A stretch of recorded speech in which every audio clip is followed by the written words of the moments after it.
My name's Dean Foden. I'm the Marine Lead for the Bradwell B project.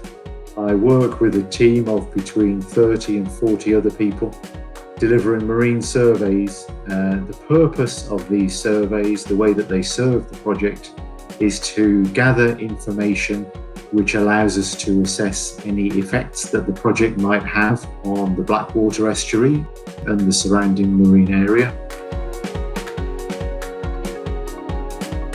Bradwell B is an important project locally because of the amount of money and jobs that it will bring to the area.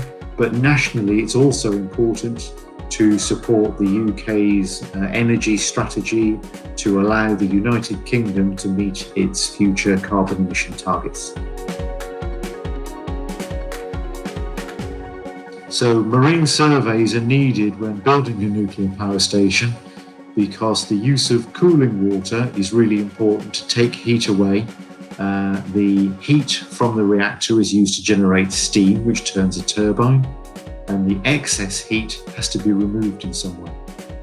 In order to understand how that might affect the estuary, we have to carry out surveys to understand the environment that's there.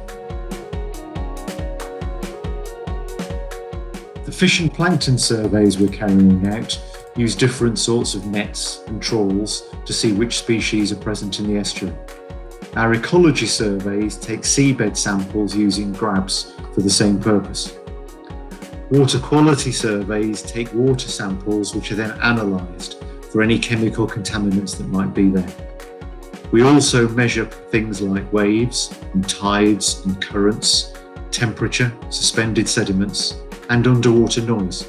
And by understanding all of these things, we can make sure that we get the best strategy possible to mitigate any effects that the project might have on the estuary. We've implemented measures such as chartering a larger vessel so that people can separate more easily on the boat.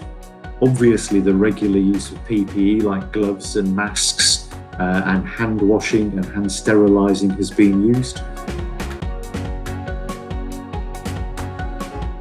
To make sure that we protect the estuary, all of our survey equipment is cleaned before surveys and in between different sample stations. While not all of our work requires a licence, for those activities that do, we have received the permissions from the relevant official bodies, including the Marine Management Organisation. The most rewarding aspect is making sure that once the project is delivered, there'll be no significant effects on the marine environment. The two biggest challenges of working from home during this time have been keeping in touch with so many different people and getting enough exercise, because I used to pedal into the office, and instead of pedalling into the office every day, I've been sitting at home eating cake